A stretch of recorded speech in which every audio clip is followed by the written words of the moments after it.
Alright, so these are going to be my audience members.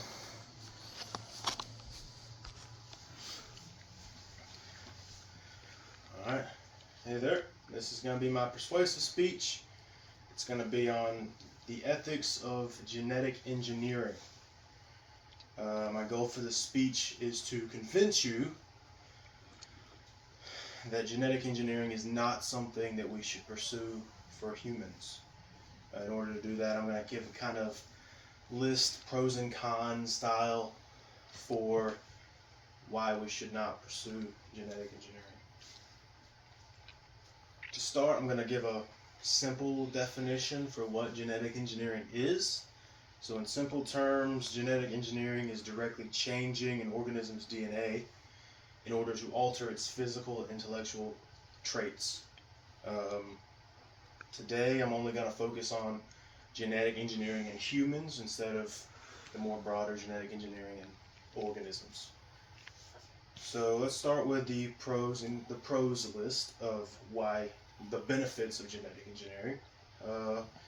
According to Dr. George Church in CRISPR and the Future of Genetic Engineering, CRISPR gives us a real chance to cure genetic diseases at their source, something we never thought possible. In order to back that statement up, genetic engineering has been used in some studies and cases to aid in the treatment of certain genetic diseases and disorders, like the sickle cell disease, for instance. In another article, "The Patient Will See You Now, the Future of Medicine is in Your Hands," Dr. Eric Topol says, gene editing could lead to longer, healthier lives with fewer chronic illnesses. In other words, genetic engineering could reduce or even eradicate the risk of certain genetic diseases like heart disease, even Alzheimer's, Parkinson's, stuff like that. And that would undoubtedly be a great achievement if we could do that. In fact, some people believe that that would be such a great thing if we were able to do that, that we have the moral obligation to do genetic engineering.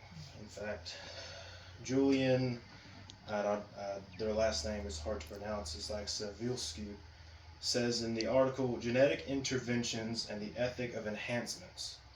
It is unethical to ignore tools that could relieve suffering simply because of fear of misuse." Which basically means if we have the power to aid in or eradicate the suffering of somebody else, what gives us the right to justify not using that power? With that said, let's move on to some of the cons from genetic engineering. Dr. Marcy Darnovsky says in the article, "Gene Editing, Uncharted Science and Unsettled Ethics, we don't know what the downstream effects of editing human DNA will be. It's a massive biological experiment. It is totally possible that while editing DNA through genetic engineering, we could accidentally create new ailments and diseases that we never planned for. And unfortunately, once those things are put into the genetic code and they get spread to newer generations, it's hard to fix those mistakes, just like it is hard to fix the current diseases and ailments that we have." Then there's the other issue of designer babies. In the article, "The Danger of Designer Babies," Bill McKibben says, "The danger isn't science, it's how people choose to use it. Designer babies may lead to a new form of genetic classism.